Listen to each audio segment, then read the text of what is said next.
Hi guys, so I have created a new channel called PV Simplified.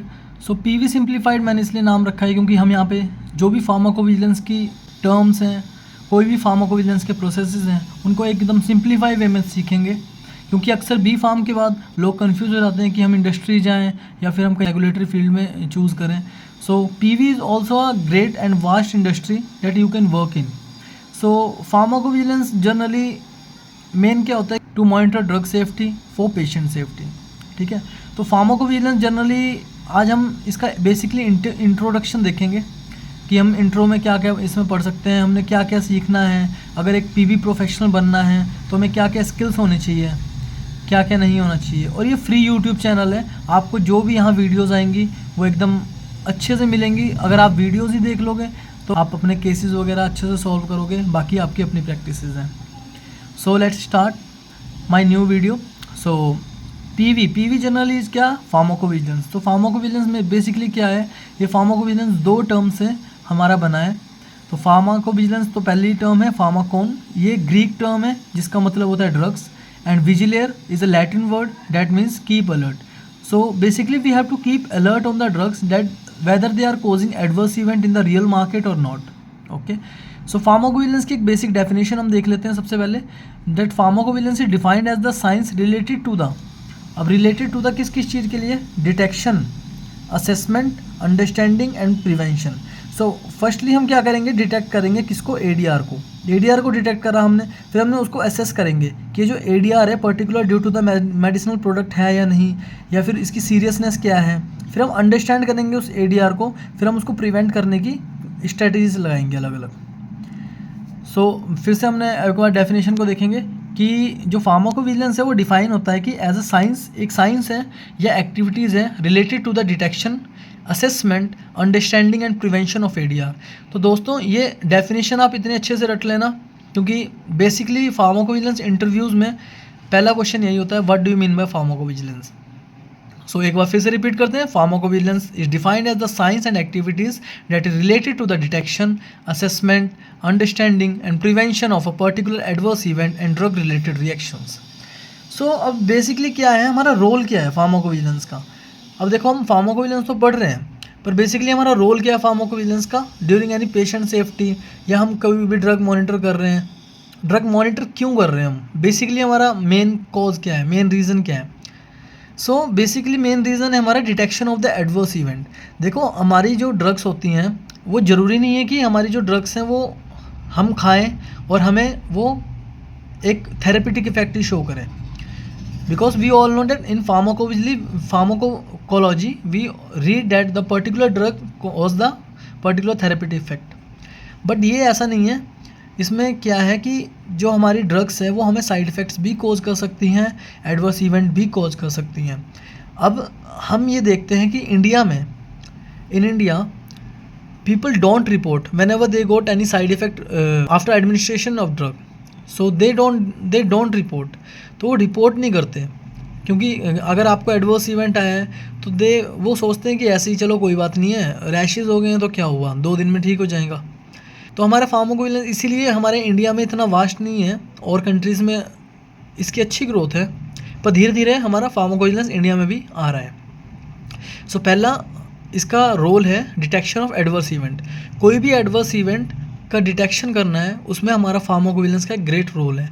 अब if you are a B.Pharm student then you should know what is adverse event. So adverse event generally is the untoward medical occurrence that may or may not be due to drug. तो देखो अक्सर क्या होता है, adverse event और adverse drug reaction same समझते हैं लोग, but they are different. So second question यही आता है किसी भी फार्माकोविजिलेंस इंटरव्यू में, that what do you mean by adverse event और what do you mean by adverse drug reaction and what is the basic difference between both. तो अब हम क्या करेंगे, इसकी पहले डेफिनेशन देख लेते हैं एडवर्स इवेंट की। Any untoward medical occurrence that may और may not due to drug. देखो हमने दवाई खाई, ठीक है, हमको रैशेज़ हो गए, पर हमें ये कंफर्म नहीं पता कि ये जो रैशेज़ हैं ये हमारी इसी दवाई की वजह से हुए हैं या नहीं, क्योंकि other genetic factor, other environmental factor may be included to cause that particular adverse reaction. Okay, so उसको हम एडवर्स इवेंट बोलेंगे, क्योंकि हमारे एडवर्स इवेंट हो गया है पर हमें ये नहीं पता है कि हमारा किस वजह से हुआ है, तो वो एडवर्स इवेंट हो गया। फिर से एक बार डेफिनेशन पे गौर कीजिए कि अनटूवर्ड मेडिकल अकरेंस मे और may not due to the drug, पर जब कोई भी मेडिकल प्रिस्क्राइबर उसको कंफर्म कर रहा है that this is due to the particular drug, like if you have taken और administered the paracetamol and you have got rashes and medically prescriber is confirming you that the particular rash is due to the paracetamol, तो उसको हम adverse drug reaction कहेंगे क्योंकि वो हमारा drugs के through हुआ है। सो बेसिकली बहुत चीज़ें होती हैं हम इसको पता करने के लिए कि हमारे ड्रग की वजह से कितना रिलेटेड है, कि हुआ है कि नहीं हुआ है, तो वो हम आगे बढ़ेंगे। So second is assessment of drug safety. तो ड्रग सेफ्टी का असेसमेंट करने के लिए हमारा फार्माकोविजिलेंस इंक्लूड होता है understanding the risk benefit balance. See guys, risk benefit balance generally क्या होता है कि हमारा ड्रग है उसको हम अगर रियल वर्ल्ड में हम भेज रहे हैं तो हमारा कितना उसका रिस्क है, कितना बैलेंस। एक तराजू होता है, तराजू के एक साइड रिस्क होता है, एक साइड बैलेंस होता है। सो हमें यही चेक करना पड़ता है कि हमारा रिस्क है वो ओवरवेट तो नहीं कर रहा है बेनिफिट्स को। रोल क्या है फार्माकोविजिलेंस का for the regulatory compliances. So compliance क्या होता है कि हम अगर इंडस्ट्री में काम कर रहे हैं, हम आप अपनी लैब में काम कर रहे हैं, तो एक SOP हमें दी होती है कि हमें जो भी वर्क करना है वो अकॉर्डिंग टू द SOP करना है। तो इसमें रेगुलेटरी कंप्लाइंसेस का मतलब क्या है, जो भी हम PV ऑपरेशंस कर रहे हैं, जो भी हम केस प्रोसेस कर रहे हैं, हम कोई भी सिग्नल डिटेक्शन कर रहे हैं, वो हम अकॉर्डिंग टू द गाइडलाइंस करें जो हमें रेगुलेटरी अथॉरिटीज़ प्रोवाइड करा रही हैं। तो वो बोलते हैं, उसको कहते हैं हम रेगुलेटरी कंप्लाइंसेस।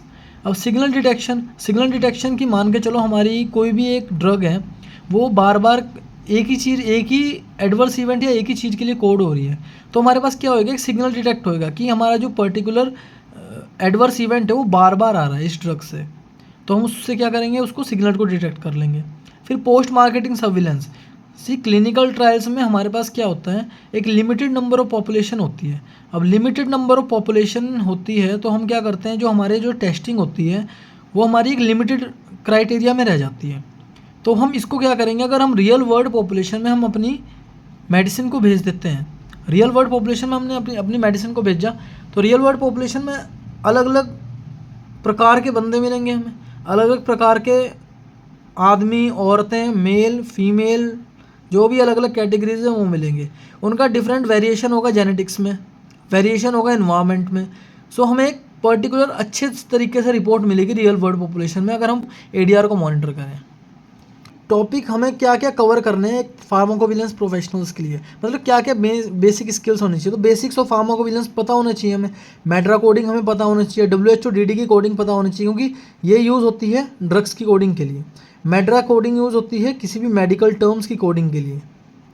फिर हमें बेसिक फार्माकोलॉजी आनी चाहिए कि हमारा पर्टिकुलर ड्रग है वो किस चीज़ के लिए है, कौन सी क्लास का ड्रग है, क्या उसका मैकेनिज्म ऑफ एक्शन है, तो ये सब चीज़ें हमें पता होनी चाहिए। केस प्रोसेसिंग की बेसिक नॉलेज होनी चाहिए कि हमें केस किस तरीके से प्रोसेस करना है, ये मैं सब कुछ आपको सिखाऊंगा।